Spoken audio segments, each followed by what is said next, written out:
was not disposed to hear it. What's the solution? Well, the solution is to give people who make decisions the incentive to make tough decisions and take on these issues. And the further solution is a fundamental restructuring. Another thing, another random thought while we're on the subject, I come out of synagogue one night in 1997, and a guy walks up to me and he says to me, "Jerry, why are you trying to take my pension?" He's head of the local teachers union. I said, to my credit, I'm not talking about that now because, you know, I repent once a year and I'm, you know, focused. and, you know, I thought it was bad form to confront me outside the synagogue on the high holidays.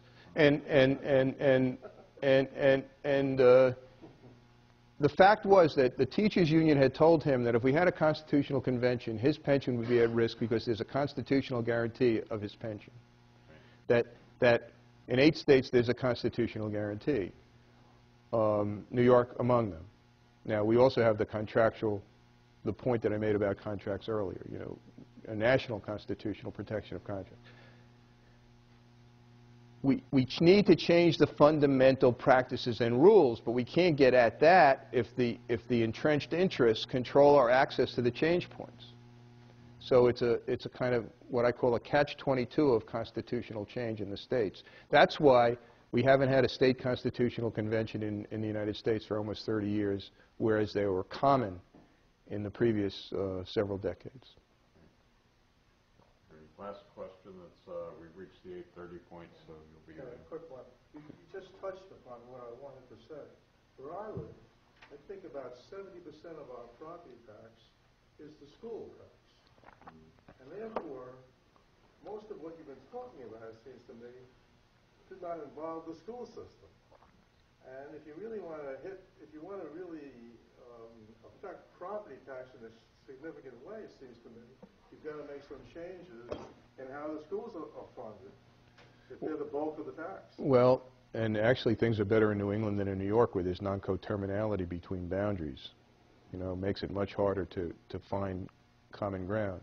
But I think that certain fundamentals are important. For example, why are we separating the management of the most important local government function from all other functions?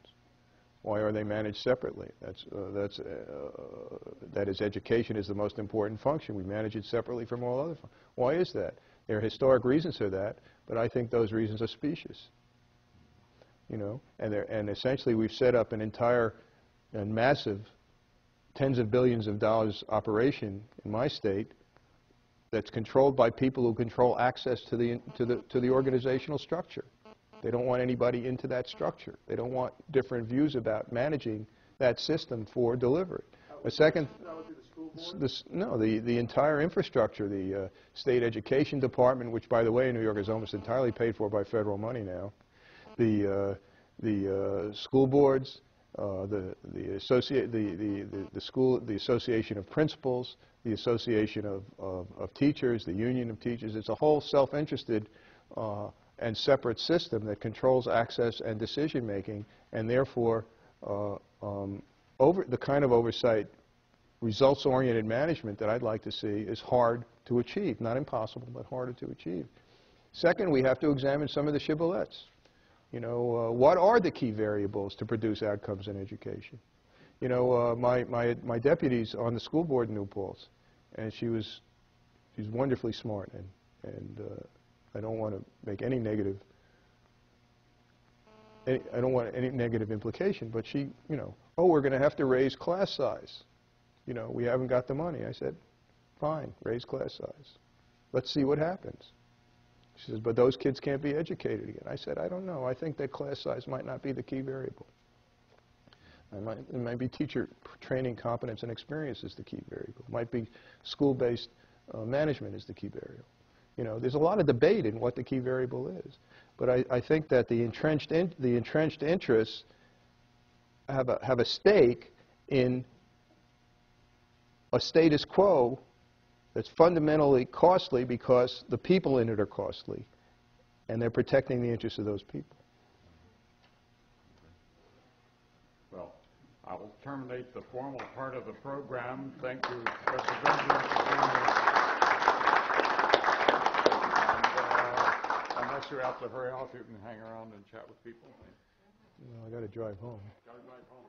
Okay.